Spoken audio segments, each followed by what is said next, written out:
बिस्मिल्लाहिर्रहमानिर्रहीम, अस्सलाम वालेकुम व्यूअर्स। मैं हूं फारूक जौहरी और आप देख रहे हैं फारूक जौहरी ऑफिशियल यूट्यूब चैनल। व्यूअर्स, सबसे पहले ईद उल ज़ुहा की तमाम देखने वालों को मुबारकबाद। आज हम जो व्लॉग करने जा रहे हैं वो भी ईद उल ज़ुहा और कुर्बानी के जानवर और इसके गोश्त के इस्तेमाल के हवाले से है।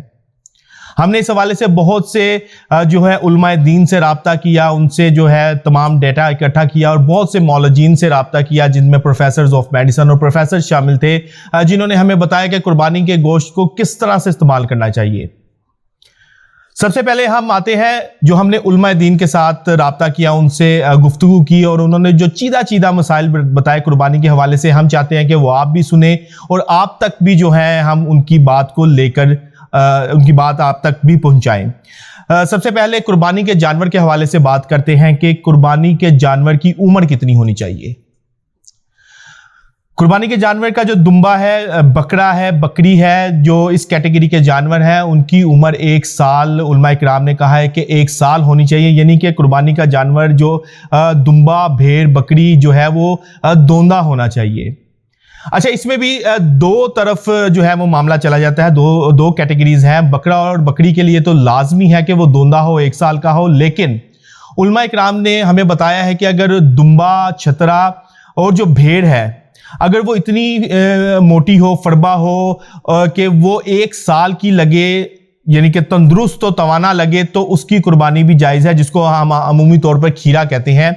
दुम्बा, छतरा और जो भेड़ है वो खीरा भी जो है उसकी कुर्बानी जायज़ है, लेकिन उसके लिए उसका इंतहाई जो है वो इतना जो है वो मोटा ताज़ा या इतना पला होना चाहिए कि वो 1 साल के बराबर जो है वो मालूम हो। इसके साथ साथ ऊँट से पहले गाय और भैंस की बात करते हैं। भैंस की और गाय की उम्र उलमा इकराम ने जो मुकर्रर की है, जो हम तक जो पहुंची है, वो 2 साल होना चाहिए, यानी कि ये भी दोंदे होने चाहिए।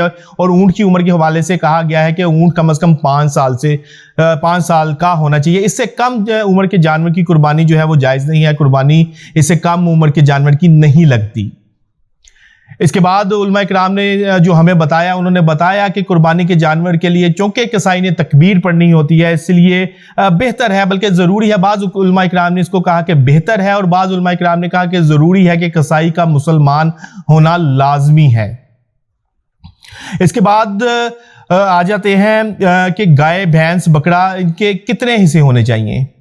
गाय, भैंस और ऊंट के हवाले से उलमा इकराम ने हमें बताया है कि इसके 7 हिस्से होने चाहिए, यानी कि 7 अफराद मिलकर जो है वो ऊंट, भैंस और गाय की कुर्बानी जो है वो कर सकते हैं। 7 हिस्से इन बड़े जानवरों के अंदर पड़ते हैं। 7 हिस्से जो है वो मिलकर 7 जो अफराद मिलकर ये कुर्बानी कर सकते हैं। जबकि बकरा, बकरी, भेड़, दुम्बा और छतरे की जो कैटेगरी है, वहां पर सिर्फ 1 हिस्सा पड़ता है, यानी कि एक सिंगल बंदा जो है वो कुर्बानी इनकी कर सकता है। और उसके बाद गोश्त के हवाले से हम आपको बताएंगे कि कुर्बानी के गोश्त के 3 हिस्से किए जाते हैं, जिनमें से 1 हिस्सा कुर्बानी करने वाला अपने लिए रखता है, 1 हिस्सा जो है वो आगे अपने अजीज़ो अकाराब और रिश्तेदारों को दिया जाता है, और 1 हिस्सा जो है अपने जो आसपास जो गरीब गुरबा, मसाकीन या जो कुर्बानी नहीं कर सके उनके लिए जो है मुख्तस किया जाता है। इस तरह से कुर्बानी के गोश्त के 3 हिस्से करने चाहिए, ताकि कुर्बानी का गोश्त तमाम लोगों को जितना हो सके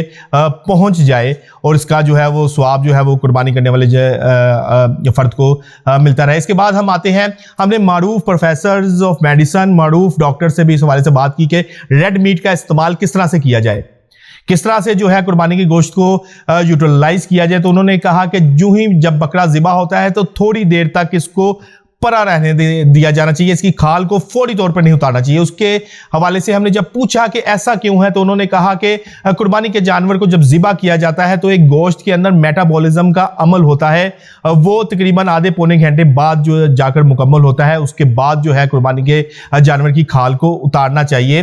और इसके साथ साथ ये भी रीज़न है कि कुर्बानी के जानवर की खाल फौरी तौर पर नहीं उतारनी चाहिए, फौरी तौर पर गोश्त नहीं बनाना चाहिए, क्योंकि ताकि कुर्बानी के जानवर से तमाम तर जो उसका खून है वो निकल जाए, क्योंकि खून के अंदर बीमारी होती है, इन्फेक्शन जो है, अगर खून गोश्त के अंदर रह जाए तो अगर वो पक जाए तो जो है वो इन्फेक्शन वो हो सकता है।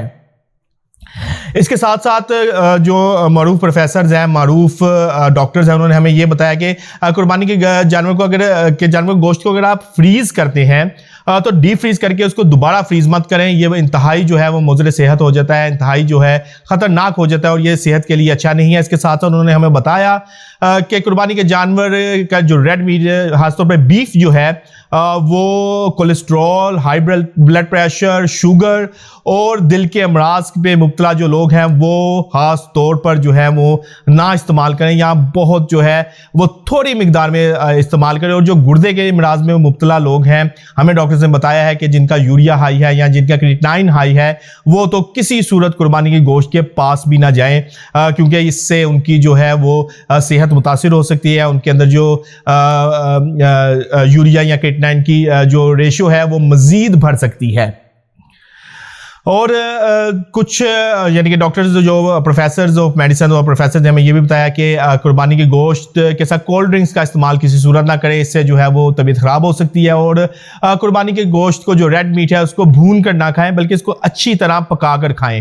بھون کر کھانے سے بہت سی بیماریاں جو ہیں، انتڑیوں کی بیماری، پیٹ کی بیماری اور بھی بہت سی جو چیزیں ہیں وہ لاحق ہو سکتی ہیں۔ جب اچھی طرح پکا کے اس کو پکا کے کھائیں گے تو جو ہے وہ آپ کے لیے وہ صحت افزا بھی ہوگا اور آپ جو ہے اس کو اچھے طریقے سے کھا کر انجوائے بھی کر سکیں گے۔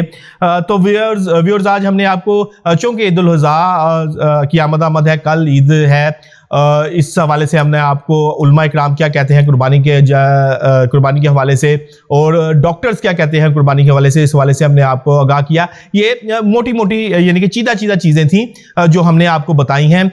کل تک کے لیے اپنے میزبان اپنے بھائی فاروق جوہری کو اجازت دیجیے گا، لیکن جانے سے پہلے فاروق جوہری آفیشیل یوٹیوب چینل کو سبسکرائب کرنا نہ بھولیے گا۔ اللہ حافظ۔